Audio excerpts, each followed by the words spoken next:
Hello साथियों, देखिए अब हम लोग ने जो सीरीज़ शुरू की थी क्लास 10 में प्रकाश के परावर्तन के न्यूमेरिकल की, उसमें आज हम लोग क्वेश्चन नंबर 2 करने चल रहे हैं। देखिए इसमें क्या कह रहा है कि अवतल दर्पण की फोकस दूरी 10 सेंटीमीटर है। दर्पण से 20 सेंटीमीटर दूरी पर स्थित वस्तु का प्रतिबिंब दर्पण से कितनी दूरी पर बनेगा।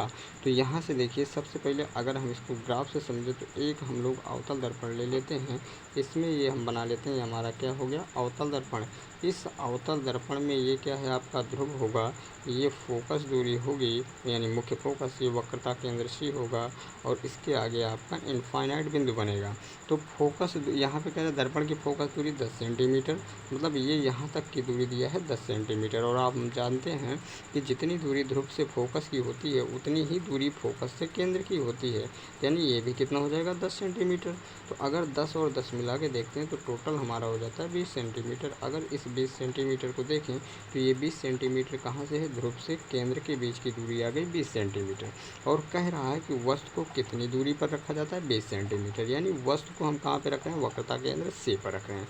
और इसके पहले जो आपको बताया गया है कि जो वस्तु होती है अवतल दर्पण के सामने 6 बिंदुओं पर रखी जाती है, जिसका उससे हमें प्रतिबिंब प्राप्त होता है। तो पहली कंडीशन होती है जब वस्तु को हम कहाँ पर रखते हैं, अनंत पे रखते हैं।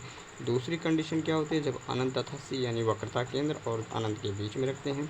तीसरी होती है वक्रता केंद्र सी पर रखने पर। चौथी कंडीशन होती है वक्रता केंद्र सी तथा एफ के बीच रखने पर। पांचवी कंडीशन होती है मुख्य फोकस पे रखने पर। और छठी कंडीशन होती है फोकस तथा ध्रुव के मध्य रखने पर। और इन 6 स्थितियों में केवल जो हमारी तीसरी स्थिति होती है कि जब वस्तु को वक्रता केंद्र सी पर रखते हैं तो उसका प्रतिबिंब वस्तु के बराबर वास्तविक और उल्टा प्राप्त होता है। तो यहाँ पे देखिए इसका मतलब वस्तु कहाँ पे रख रहे हैं, हम जो वस्तु है u को रख रहे हैं -20 सेंटीमीटर, यानी वस्तु जो है वो कहाँ पे है, सी पर है। वस्तु कहाँ पे है, सी पर है। तो इसका जो प्रतिबिंब बनेगा वी, वो कहाँ पे बनेगा, सी पर ही बनेगा, सी पर ही बनेगा। अगर इसको हम सॉल्व कर लेते हैं तो यानी सी का मतलब है बी का मान कितना आएगा, -20 सेंटीमीटर ही होगा। ठीक है, बी का मान कितना आएगा, -20 सेंटीमीटर। अगर इसको हम लोग सॉल्व करके देखना चाहते हैं कि क्या हमारा आंसर सही है तो देखिए यू का मान कितना दिया है और वस्तु की इसमें आपको एफ का मान दिया है -10 सेंटीमीटर, क्योंकि ये आपका अवतल दर्पण है। अवतल दर्पण की फोकस दूरी हमेशा ऋणात्मक होती है, तो एफ का मान -10 सेंटीमीटर।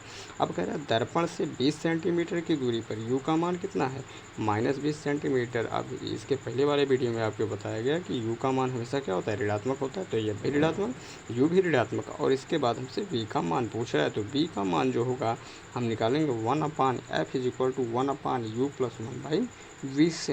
अगर इसको सॉल्व कर लेते हैं हम लोग तो यहाँ पे क्या करेंगे, 1/f का मान है -10, 1/u का मान है -20, फिर उसके बाद +1/v। यहाँ से -20 को इधर लेके आएंगे तो प्लस हो जाएगा 1/20 और ये बन जाएगा 1/10 = 1/v। 10 20 का एलसीएम होता है 20, तो 20 का एलसीएम में 20 से 20 में भाग करेंगे 1 आएगा, 10 से 20 में भाग करेंगे 2 आएगा, बराबर 1/v। तो यानी यहाँ से देखें तो हमारा आंसर मिल कितना रहा है, -1/20 = 1/v। और क्रॉस मल्टीप्लाई करके देखते हैं, v का गुणा 1 में करेंगे 20 का गुणा 1 में करेंगे तो 20, यानी v का मान कितना है, -20 सेंटीमीटर। देखिए आप लोग यहाँ से शुरू करके इतना लंबा प्रोसीजर करने के बाद 20 सेंटीमीटर ला रहे हैं, लेकिन अगर केवल आपको ये स्थिति पता होगी कि कहाँ पे वस्तु रखने पर उसका प्रतिबिंब कहाँ पे बनता है, तो यही स्थिति से ही डायरेक्ट हम लोगों ने इसका आंसर दे दिया था कि v का मान जो होगा वो -20 सेंटीमीटर होगा और वस्तु का जो प्रतिबिंब होगा वो आपका क्या होगा, वास्तविक होगा, उसके साथ क्या होगा, उल्टा होगा और वस्तु के बराबर होगा। तीसरा क्या होगा, बराबर होगा। ये हमारा क्या होता है, ये कंडीशन होती है जी जब वस्तु को वक्रता केंद्र सी पर रखा जाता है। और वहाँ पे यहाँ पे हम देख रहे हैं कि वस्तु को वक्रता केंद्र सी पर ही रखा गया है और तो वस्तु का प्रतिबिंब -20 सेंटीमीटर की दूरी पर ही बनेगा।